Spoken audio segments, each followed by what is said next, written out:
Bé, estem fent un programa més de la ràdio de l'Agència de Comunicació Intercultural Itacat, ja que treballa conjuntament amb la xarxa Barcelona Antirumors. I avui tenim amb nosaltres a l'Avui Fubea. Ell és periodista, escriptor, investigador, analista polític i panafricanista. Hola, Avui, com estàs? Hola, bona tarda, Tuto. Gracias. Avui, bueno, contigo podemos hablar de muchos temas, ¿no? Desde comenzando por lo que tú llamas el apartheid mediático, el movimiento panafricanista y también, como no, de tu último libro que estás presentando durante este mes de marzo, que se llama Afrofeminismo, 50 años de lucha y activismo de mujeres negras en España desde 1968 al 2018. Pues entonces cuéntanos un poco, Abuy, cuál fue el objetivo de hacer esta recopilación de entrevistas tan necesario. Bueno, la idea del libro surge en un curso que yo impartía en la librería El Caníbal, en el año 2017, sobre feminismo o activismo de mujeres panafricanistas, quilombismo y demás, porque a diferencia de lo que la gente piensa, la mayoría de los fundadores de este movimiento fueron mujeres. Entonces, en este curso se está hablando de esto. Y en este curso había como entre los alumnas, había un debate sobre un vacío de interpretación sobre la historia, porque el análisis político, si no tiene un marco histórico, es un problema. Entonces, las jóvenes decían a las mayores que es que no habéis hecho nada, y las mayores que habían hecho cosas, pero no tenían una conexión con estos jóvenes, ¿no? Y entonces Jesús y Amanda, que están en esta librería, pues, bueno, hablando así, yo dije, pues yo creo que aquí hay una necesidad de cubrir un vacío de interpretación muy grande y esto, ¿no? Y eso me llevó a empezar ya a tener, pues a tener la idea de publicarlo. Primero era como una idea de hacer. Y luego la segunda motivación es muy sencilla, es tengo una deuda con mi familia, con mi madre, con mis tías, con mis abuelas, que han sido mujeres activistas del movimiento negro, y por tanto muchas de las cosas que yo cuento en el libro es gente que conozco personalmente y experiencias. No he hecho ningún curso de colonial, ni me he ido a la Harvard, ni a Oxford, ni nada de eso. Y la tercera cuestión es la experiencia en el movimiento panafricanista que he militado a nivel internacional, a nivel local. Pues he conocido a muchas mujeres a lo largo de mucho tiempo, cuya experiencia, digamos, la bibliografía, la narrativa oficial no existen, porque estuvieron en una época donde no había internet, no había Twitter, entonces prácticamente no existieron. Y también es parte de la cuestión de la colonialidad, ¿no? Porque la colonialidad también tiende a generar, digamos, actores que son, bueno, que reproducen una narrativa que el sistema permite. Entonces, nosotros sí somos, aparte de investigadores o periodistas, pero los que somos hijos de mujeres activistas tenemos la responsabilidad de contar lo que hemos visto y hemos conocido en nuestra casa y en nuestra infancia, ¿no? Y desde luego que mucho antes de que existiera Chimamanda, Beyoncé y Twitter, ya había mujeres haciendo cosas que cuento en el libro. Abuy, cuando hablamos de panafricanismo, ¿de qué hablamos? El panafricanismo es un movimiento cultural, político, social, espiritual, que es el fundamento de los movimientos socialistas. Es decir, es la inspiración del socialismo, del comunismo, anarquismo, del sionismo y del fascismo. Todos estos movimientos beben del panafricanismo, que surge como la evolución de lo que nosotros llamamos en América Latina quilombos, palenques o cumbes, que eran los espacios de resistencia de los esclavos que se escapaban. Sabéis que hay una mitología de que todos los negros fueron esclavos. Los esclavos fueron el 70% de las personas, el 30%, el 70% fueron libres. Se fueron al monte, mataban a los amos de los barcos, en las propias costas de África se rebelaban, y cuando llegaban a América se iban y fundaban repúblicas como Palmares en Brasil, San Basilio de Palenque en Colombia, Y el último gran palenque que existe hasta hoy en día es la República de Haití, que es producto de un levantamiento de esclavos. Pues de esta experiencia de africanos de diferentes tribus surge también una perspectiva ideológica, que es el panafricanismo, y que pretende una transformación del mundo a partir de esa propia experiencia, y en eso han destacado mujeres que yo pongo en el libro, como Nani, Dandara y otras tantas que fueron digamos, las pioneras de esos levantamientos políticos que luego Bolívar y otros libertadores usaron para su causa, pero que en la historiografía oficial a lo mejor no aparecen. Estas mujeres aparecen a lo mejor como brujas, como hechiceras, como fregadoras, pero que eran realmente las líderes. En el caso de Nani en Jamaica aparece en el billete de $1 y en la canción de Bob Marley, porque cuando los españoles abandonan la isla, Nani y su hermano se reparten la isla, una parte para Nani y la otra para ella. Entonces era una líder, como en el libro, el nivel que tenía que el nivel de líder que tenía Nani en esa época era como cualquier dirigente ahora, y eran estados que eran reconocidos por los propios imperios, ¿no? Para esa época. Entonces, es el fundamento del panafricanismo, es el quilomismo. Sin quilombo, sin palenques, no hay panafricanismo.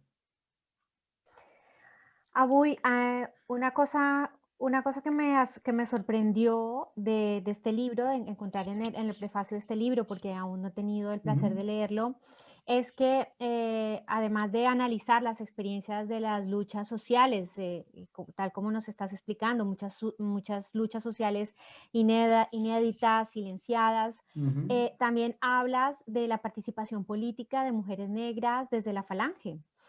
Así Efectivamente. que esto es algo, bueno, es como explicar todas las partes, ¿no? De las partes, digamos, desconocidas o que, digamos, desde un activismo no se han tocado o no suelen tocarse. ¿Por qué decidiste explicar esta parte de la historia? Bueno, primero porque es una realidad muy actual, y cuando, por ejemplo, la gente se encuentra con un señor como Ignacio Garriga en Vox y en el Parlamento de Cataluña y en España, la gente se pregunta, ¿pero dónde ha salido? ¿Pero esto qué es? Pero la historia, solamente hay que mirar un poco la historia de España y saber que cuando murió Franco, muchas personas blancas, hombres y mujeres, eran fascistas y al día siguiente ya eran socialistas y demócratas. Pero los latinos, los negros y los árabes no pudieron hacer eso. Siguieron siendo lo que eran, como sujetos racializados. Y entonces, bueno, sabiendo un poco, porque para comprender el presente, decía Marcus Garvey, hay que conocer el pasado. Y si no conocemos qué pasó, no vamos a conocer a personajes como, por ejemplo, una cosa positiva que ha pasado, que han entrado dos compañeras afrodescendientes en el Parlamento de Cataluña. Entonces hay que saber de dónde viene eso, cómo surge, y un poco y no imitar un poco las malas costumbres que pasó con el 15M, que se presentaba como alguien asexuado, sin padre ni madre, que no sabía dónde, no tenía pasado, y de repente aparecieron todos en la Puerta del Sol. Eso es un relato muy peligroso porque despolitiza y deshistoriza todo, ¿no? Entonces yo quería presentar una realidad de las mujeres, de la transición vista por las mujeres, desde las mujeres negras, o hablando de las mujeres negras, y obviamente durante el franquismo la única organización que se permitía en España legal de mujeres era Falange Española, y era la que más mujeres negras tenía de todas, hasta el año 82, por ejemplo, un ejemplo, ¿no? Y después, pero no solamente negras, la mayoría de las mujeres blancas que hoy están en sindicatos, en ONGs, en la izquierda y todo eso, también vienen de ahí, de Acción Católica, de Falange Española, de PDP, Partido Demócrata Popular, y bueno, y toda la gente demócrata cristiana, que es la tradición de CIU. No surgieron del 15M, ni de una Ocupa, ni nada, surgieron de ese espacio político, histórico, y que, bueno, pues al ir rascando, pues vas viendo nombres, vas viendo cosas y te das cuenta que eso ha pasado, ¿no? Y es importante, bueno, pues yo quería incluirlo y documentarlo, porque al igual que hay un movimiento de izquierda, hay un movimiento de derechas en todas las partes del mundo, y eso pasa también entre los negros. No, la gente dice, pero ¿qué pasa? Encima de negro facha. O sea, como si fuera algo como extraño, ¿no? Pero Condoleezza Rice no era de izquierdas, era lo que diríamos una facha, bien facha además. Entonces, explicar eso humaniza más a la gente negra y le quita al racismo ese tabú que tiene, porque la humanidad es para que las gentes sean iguales. Entonces, si hay gente de un tipo, los negros no pueden ser seres gregarios, donde solo ponía manifestaciones que convoca Podemos o que convoca, no sé, creo que eso no es una visión realista y lo vemos en Latinoamérica. La gente que votó a Bolsonaro eran ricos y muchos de ellos no eran blancos, y lo vemos en Estados Unidos, ¿sabes? Esto es una realidad. Entonces, para poder entender los 50 años, había que explicarlas a ellas, y luego porque muchas de sus nietas están en grupos de izquierda, están en grupos de los que vemos ahora en internet, grupos digamos, racializados, grupos antirracistas, y durante la confección del libro me pasaba, ¿no? Quedaba a lo mejor con una mujer y entonces aparecía la nieta y su nieta, su abuela empezaba a hablar y ella ponía una cara como diciendo, pero abuela, eso nunca me lo has contado,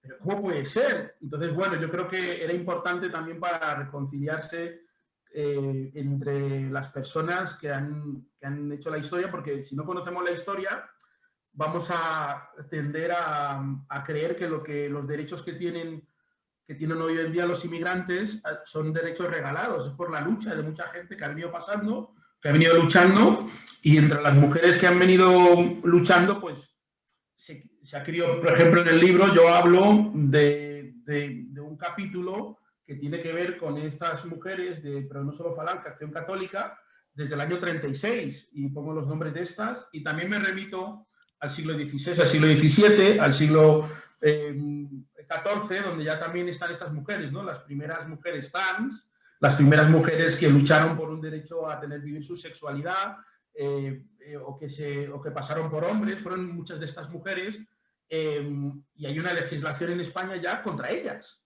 O sea, el debate que tenemos ahora no es nuevo.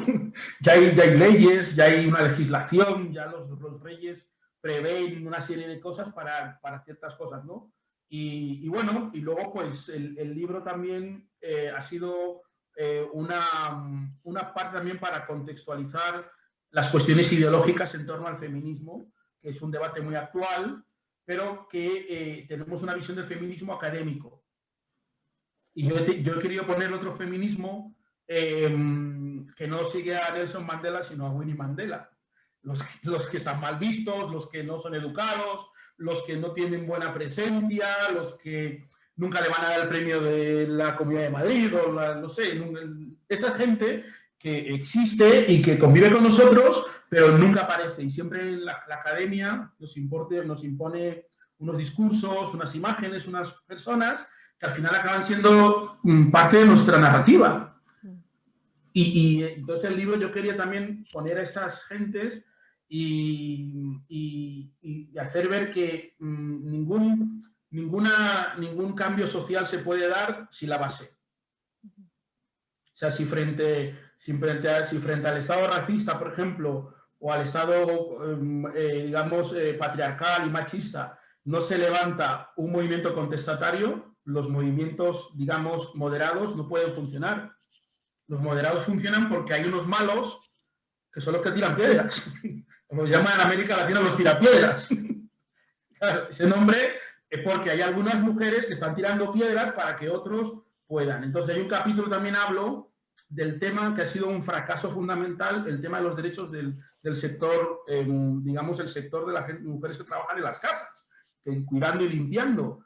Entonces, para que en España, durante el gobierno de Zapatero, se crearan leyes de igualdad con las mujeres, hubo que sacrificar a estas dominicanas, ecuatorianas, peruanas y demás, que al final son las que cuidan los hijos de Ana Botella, de Ada Colau y otras mujeres que se realizan en el mundo público, pero a costa de que los hijos de estas mujeres estén en el Latin King. Y esto no lo hizo Vox.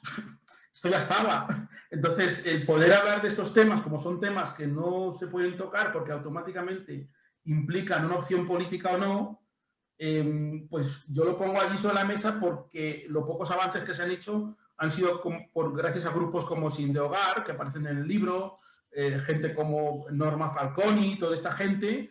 Entonces, esas personas, si el día de mañana el gobierno crea una ley, dirá, es que esa es una ley que hemos hecho. No, hay mucha gente que viene trabajando, lo que pasa que no tiene la narrativa académica, no tiene la visibilidad, digamos,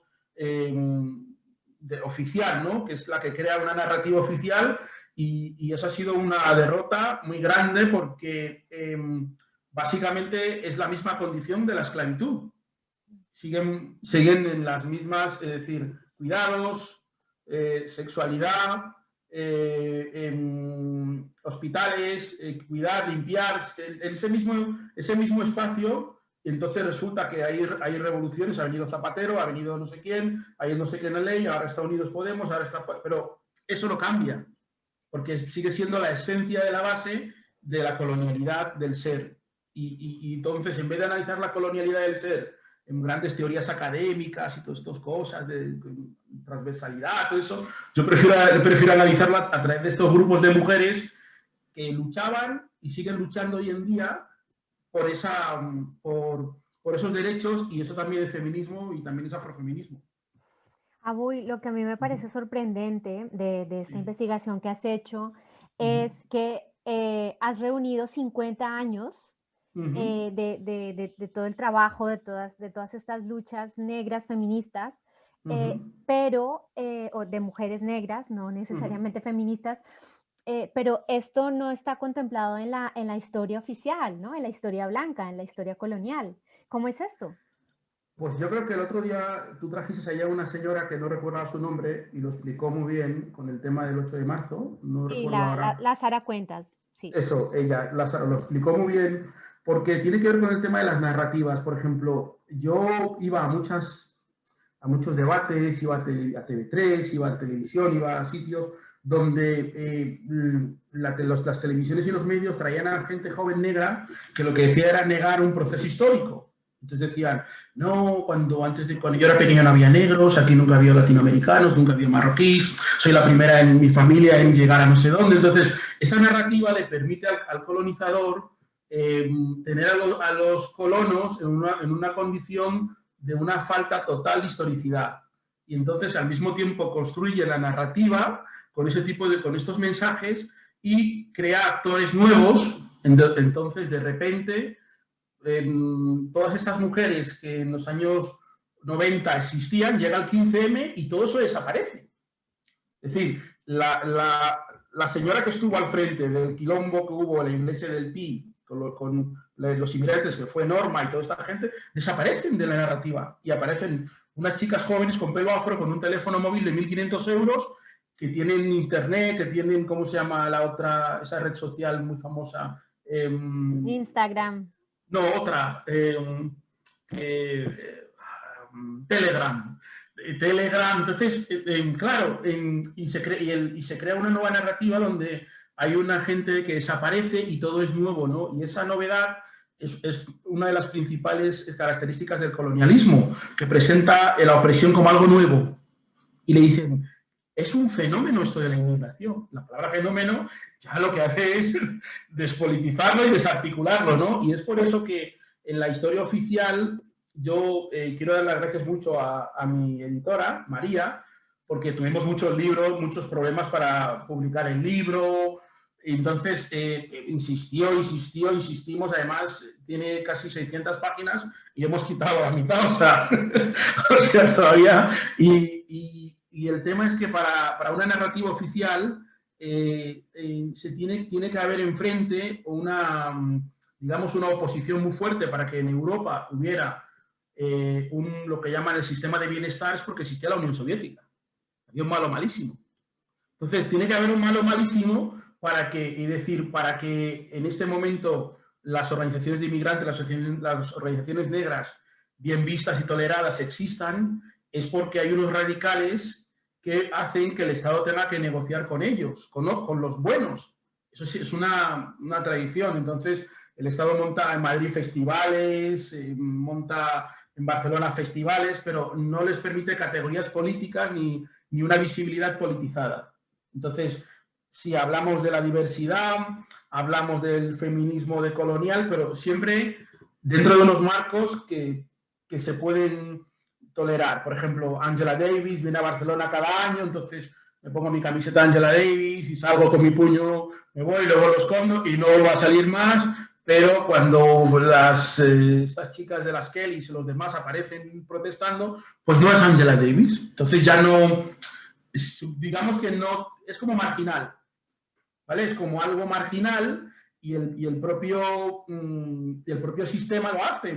La Sexta Noche, todos estos medios, la 4, promueven una forma por ejemplo, lo que pasó con Floyd, ¿no? Tanta gente en la calle y todo, y entonces resulta que las organizaciones locales que luchan contra el racismo se empobrecen, pero yo monto una campaña por Floyd y con mucho dinero y tengo una visibilidad muy grande, pero luego cuando me voy, las bolivianas que viven en ese barrio no tienen ni para pagar el alquiler y tienen que cerrar. Este es el modelo que invisibiliza a muchas de estas mujeres que no aparecen, primero porque son mujeres contestatarias. Son mujeres que cuestionan muchas de las cosas que existen hoy en día. Incluso cuando, por ejemplo, no se hablaba de los conceptos que hay ahora, algunas mujeres que yo pongo en el libro, por ejemplo, en el libro aparece mi tía Vicenta, que no había ido a la universidad en términos, digamos, académicos, pero ella refutaba perfectamente lo que es la violencia colonial machista contra las mujeres racializadas, y lo tenía bien estructurado, bien claro, y luego también estas mujeres, sin tener internet, creaban colectivos de gente, creaban organizaciones, sumaban gente, y actualmente vivimos una época de ataque directo a la organización. A todo lo que suene orgánico, organizativo, se le ataca y se le destruye. Tenemos que ser todos en Facebook, me gusta. Entonces, de esa forma muy individualizada, al individualizar toda la acción política, las mujeres que ya tienen de por sí una conciencia y una cultura colectiva, porque en el ámbito familiar, pues estas mujeres las tienes que arrinconar porque cuestionan ese individualismo que el capital y el Estado quieren imponer y quieren plantearlo. Por ejemplo, otros temas que yo hablo en el libro, por ejemplo, la cantidad de mujeres negras a las cuales el Estado les roba a los hijos. Y estas mujeres que cuando han protestado y van a la prensa, dicen María. ¿Pero María qué? Tiene un apellido, tiene un nombre, tiene una profesión, tiene, no sé, tiene algo.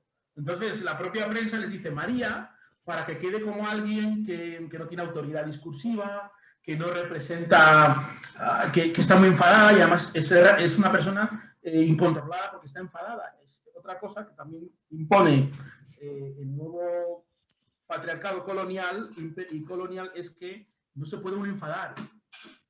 Todo es, hola, ¿qué tal? Buen día. Ay, la verdad, me estima mole, ¿eh? O sea, unas formas, claro, que impiden que las personas que vienen de otra cultura expresen su cultura.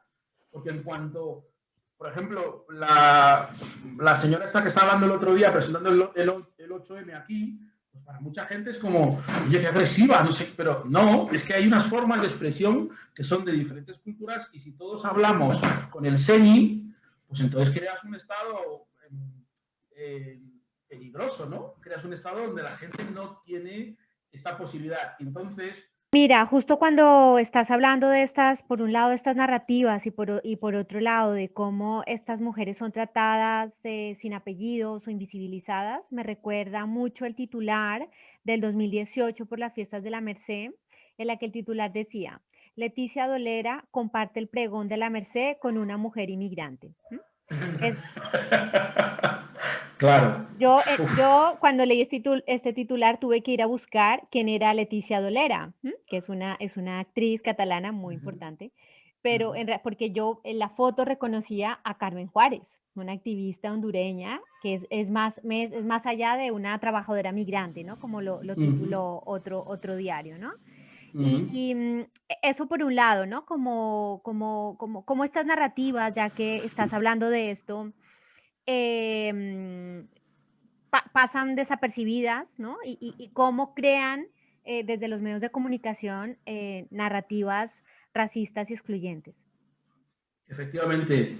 Yo recuerdo cuando, cuando todavía los que han asaltado los cielos estaban todavía en los pasillos de Somosaguas preparando el asalto. Normalmente cuando llegaba decían, un cartel ponía, hablará el profesor Monedero o el profesor tal y Mohamed. Y yo me preguntaba, pero ¿y ese Mohamed quién es? ¿Es el rey de Marruecos? ¿O quién es Mohamed? Y entonces, claro, supuestamente se hacía con una buena intención, pero luego uno descubre con el tiempo que todos los que hacían esos carteles poniendo Mohamed no eran tan estúpidos porque han acabado todos en puestos de responsabilidad, o sea que tontos no eran, ¿vale? No era una cuestión de falta de conocimiento, sino la cuestión que tiene que ver con la cuestión de la colonialidad per se, que eso yo creo que Edward Said lo trató muy bien, que es la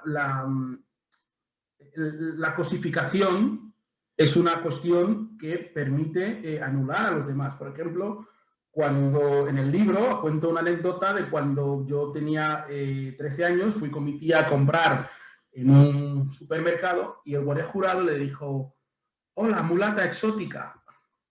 Y claro, yo entonces no sabía que la palabra exótica era un insulto.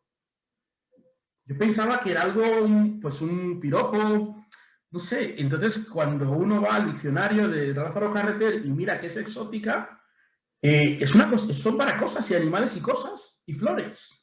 Pero no se puede, las personas no pueden ser exóticas. Entonces, todo ese lenguaje mediático que exotiza a la gente, siempre cuando es una jugadora, una corredora negra, dicen la tigresa, la leoparda, la pantera.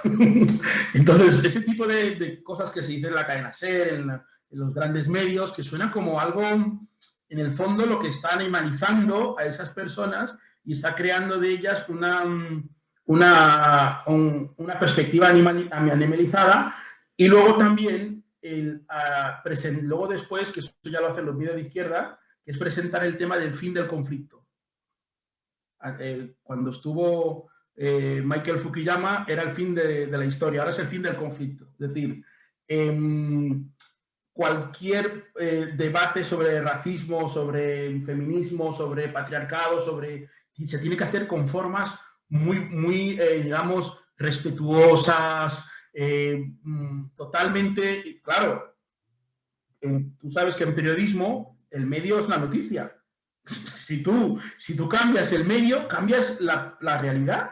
Entonces, una mujer que ha sido violada tiene que venir a hablar como si estuviera bien, como si fuera una mujer muy bien. No, no, no. Es que una persona que ha sido violentada tiene el derecho a hablar, por lo menos en los términos que pueda. Porque si dice, por ejemplo, cuando matan a Valle en Lavapiés, Rosado Quintana hace un programa interesante ese día con Inda y otros. Y entonces cuando la prima de Valle, que está llorando, le van a entrevistar, entonces ella se pone a gritar y la otra dice, es que está chillando, por favor, quítate, está chillando, así no, esas formas de verdad no. O sea, acaban de matar a su hermano y no puede chillar. O sea, tiene que comportarse como si fuera alguien que le acaban de tocar la lotería, ¿no? Y esa es una construcción que ya aparece en el siglo, en la época durante las colonizaciones. Bueno, en Tarzán aparece muy bien, Tarzán, en Tintín, en el Congo, en todas estas obras aparece siempre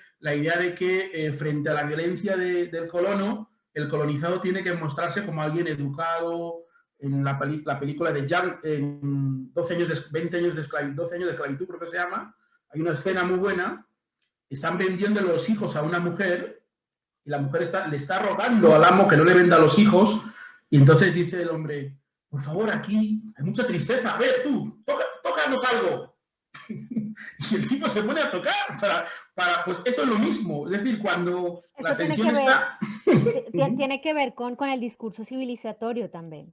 Sí, la negación por ejemplo, que desaparezcan de los medios los inmigrantes que son estridentes. ¿Vale? Entonces, y que el inmigrante, si va a hablar catalán o castellano, tiene que hablarlo con el acento de Reus o de Madrid, no con el acento de Colombia, ni de Marruecos, ni de Guinea. Claro, entonces ya no es el ser que es otra cosa. Entonces tiene que pronunciar como si fuera una persona y tal. Entonces, y eso claro, esa negación esa relación subliminal de la colonización, pues en el libro yo la pongo, por ejemplo, en los capítulos que tratamos sobre un capítulo que se llama De la favela a las instituciones. Entonces, hago un análisis de todos los migrantes, hombres o mujeres, que han llegado a representar las instituciones en España, bueno, a sus partidos, porque no representan a la gente, pero a sus partidos, y el análisis político de esas personas es: yo he llegado aquí por mis títulos académicos en la Universidad de Barcelona, no porque vosotros, negros, latinos o marroquíes o moros o lo que sea, o lesbianas o lo que sea, estéis luchando. Claro, eso es un discurso que el amo comprende muy bien y le gusta y lo promociona. O sea, no es que tal persona llegó a las instituciones producto de militar en una organización latinoamericana. No, llegó porque el lobby LGTB o el lobby nacionalista o el lobby de Vox o el lobby del PP o el lobby de la Iglesia es el que le pone allí. Su gente no representa para ellos nada salvo una escalera. Esto ya aparece en varias obras del siglo XIX, del principio del siglo XX, donde se analiza ya en Benito Juárez, en toda la literatura, digamos, en México de principio de los años 20, cuando se empieza ya a debatir.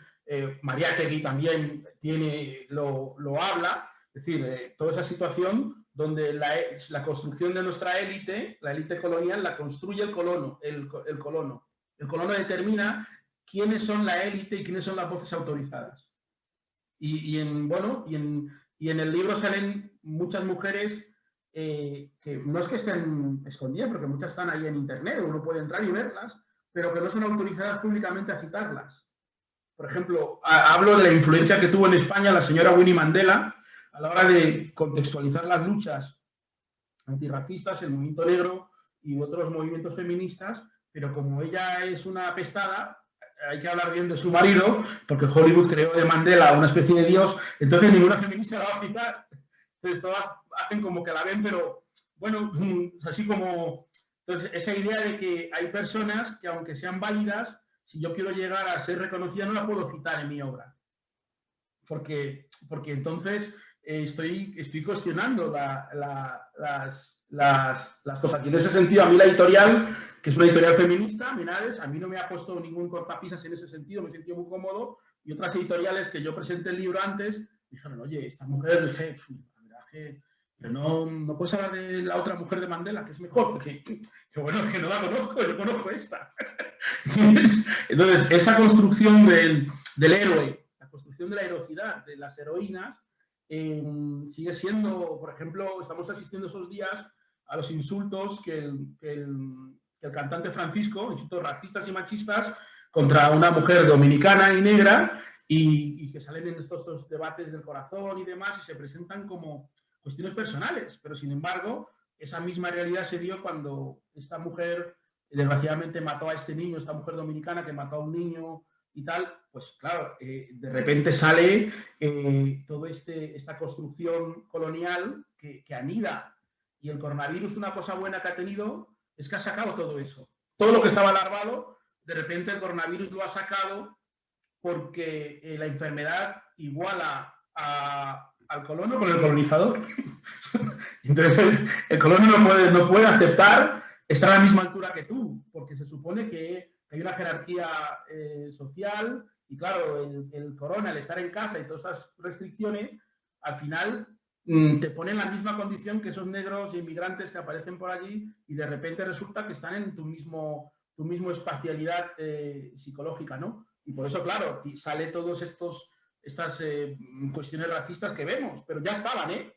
No es Vox quien ha inventado el racismo, eso ya estaba. Simplemente que lo sacan, pero es un error pensar que la extrema derecha se construye porque ha salido un partido. No, siempre estuvo, y las construcciones de este tipo siempre han estado, simplemente que fingíamos no verlas porque, bueno, no Abuy, pero hablas del tema del coronavirus que nos iguala porque somos iguales de susceptibles de contraer el virus, pero en realidad lo que se ha demostrado es la desigualdad, porque el que sale, el que está haciendo estos trabajos precarios, pues Ujú. son las personas migrantes, ¿no? Y que además Claro, sí, las sí, sí, por empleadas supuesto. domésticas, que las han, como bien lo explicaba Sara también en la Ujú. entrevista pasada, son las que las echaron de sus casas, Efectivamente. o no pudieron ni siquiera obtener un ERTO, un ERE, etcétera, sino se pusieron en una situación de doble vulnerabilidad, ¿no? Ujú. Así que es esto. Así es, sí, sí. Sí, yo digo Abui, porque... no sé si vamos un poco ya redondeando, no sé si hay algún tema, Perfecto. como conclusión, que nos puedas explicar. Bueno, yo básicamente sobre los temas del libro, yo creo que los aspectos que uno que va a entender, primero hago una explicación también conceptual sobre la idea del afrofeminismo, que en España ha habido para manejar una nomenclatura del pasado, ha habido unas desviaciones en relación a esa definición, porque se ha confundido, la Academia Española ha confundido las sufragistas con las afrofeministas. El afrofeminismo tiene su origen en los quilombos, como explico en el libro, y en las principales teóricas o activistas, ¿no? como puede ser, por ejemplo, Harry Tubman o otras personas que eran quilombistas, mucho antes de que surgiera el sufragismo, ya había movimientos de mujeres armadas contra la esclavitud. Y ahí está la película de Harry Tubman, para que la gente lo pueda ver, para entender que la vanguardia radical y revolucionaria siempre ha existido. Antes de que hubiera internet, hubiera Twitter, todo eso, ya había gente que tenía esa posición de vanguardia. Entonces, he querido también un poco, desde un reconocimiento, por supuesto, al feminismo académico, que obviamente ha sido importante. Lo que pasa que al final acaba negando la posibilidad de que las insurgencias, las voces insurgentes y revolucionarias en el presente puedan tener visibilidad, porque todo el mundo cita a las mismas autoras, sin embargo, mujeres como Fumilayo Kuti, mujeres como Miriam Makeba, todas estas mujeres que también son contemporáneas de los 40 a los 60, o Amillas Garvey, que también han sido académicas, porque también han publicado mucho. Lo que ocurre es que no son parte del mainstream. ¿Vale? Al no ser parte del mainstream, por ejemplo, Alice Walker, porque se hizo la película, entonces pues sí, pero hay muchas mujeres que aparecen en el libro que no son parte del mainstream, o incluso que no se declaran feministas, aunque yo diga en el libro que son afrofeministas. Por ejemplo, en el Círculo de Bellas Artes, en el año 2005, Angela Davis dijo, a lo mejor no se acuerda, pero yo estaba ahí, dijo, I'm not feminist, I'm black revolutionary woman. Entonces ¿por qué? Porque detrás de esas terminologías hay movimientos sociales de lucha. El sufragismo fue un movimiento social, no fue un movimiento académico, fue lucha de mujeres por el voto. Hay luchas políticas donde las mujeres están, pero después cuando esas mujeres se hacen visibles desde la perspectiva de la hegemonía académica, que ya tiene la 1, la 2 o la 3, entonces tiene que englobarlas en esa historicidad, ¿no? Quiero también agradecer, bueno, he recibido apoyo de mujeres que he entrevistado, y también compañeros como Cristina Fallarás, como la propia María Teresa Fernández, que ha hecho el prólogo y tal, y porque he intentado también engarzarlo en gente que está en un marco activista a todos los niveles, gente que está en un marco activista, digamos, más radical, y gente que está en otro marco activista de otro nivel, pero recordar que todas estas mujeres que vienen en el libro lideraron procesos, lideraron procesos, y gracias a esos procesos el movimiento negro existe en España. Por ejemplo, muchas organizaciones como Maleva, AISE, muchas organizaciones de los años 80, los años 90, fueron fundadas por esas mujeres.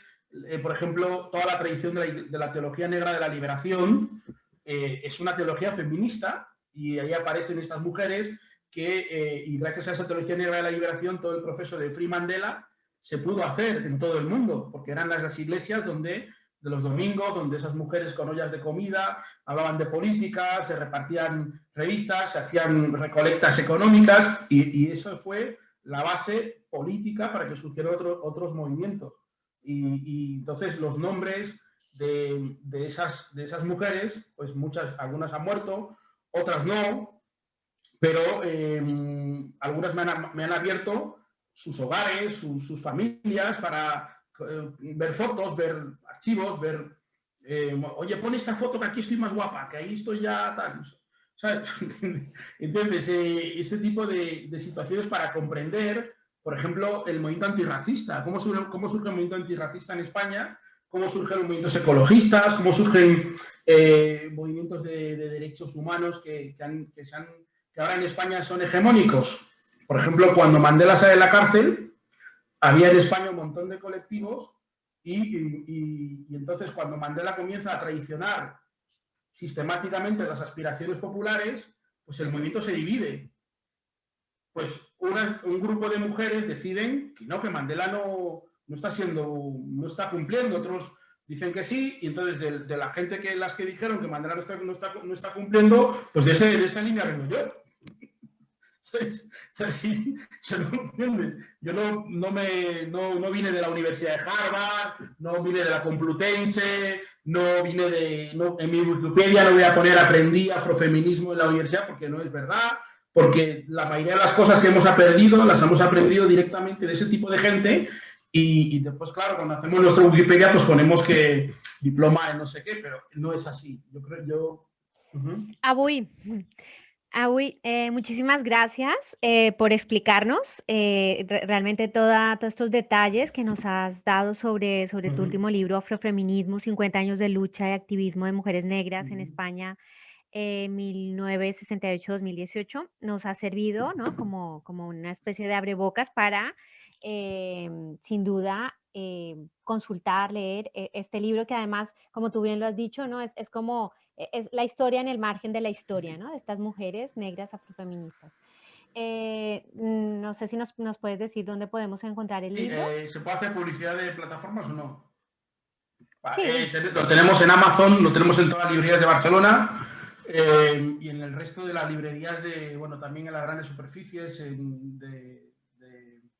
de España se está distribuimos también en América Latina, en Colombia y en otro país más, distribuimos también en Miami, o sea que pueden encontrarlo y yo creo que espero que les pueda gustar y que también puedan cuestionarlo, criticarlo para que haya más, mejoren cosas, ¿no? Hay gente que me ha escrito por Facebook, me ha dicho, oye, he leído esto, mi mamá no nació en el 1928, nació en el 27. ¿Sabes? Ese tipo. ¿Sabes? O gente que te escribe, por ejemplo, ahí en ese libro aparece gente que tú conoces, como Mata Trujillo, la dominicana, aparece en ese libro, Fatu Seca aparece en ese libro, otra que también conocerás, que es una compañera que se llama Irene Jambá, de Sabadell, que fue el primer congreso que se hizo en Barcelona, en España, del LGTB. Ella estuvo en ese congreso en el año 76 y me contó cómo era, recién muerto Franco, todos con miedo, en fin, una serie de personas que algunas siguen coleando, vivitas y coleando y luchando. Pues muchísimas gracias, Abuy. Ya sabes que aquí tienes un espacio, ¿no? Para que nos sigas explicando de tus investigaciones y tus próximas publicaciones.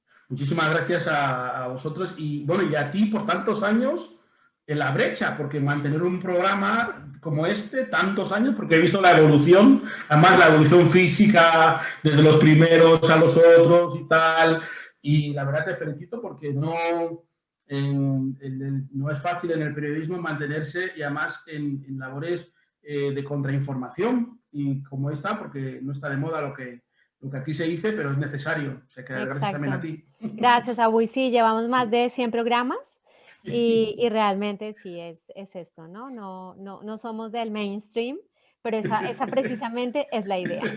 Perfecto. Gracias. Gracias a ti, Abuy. Hasta luego. ¿Vale?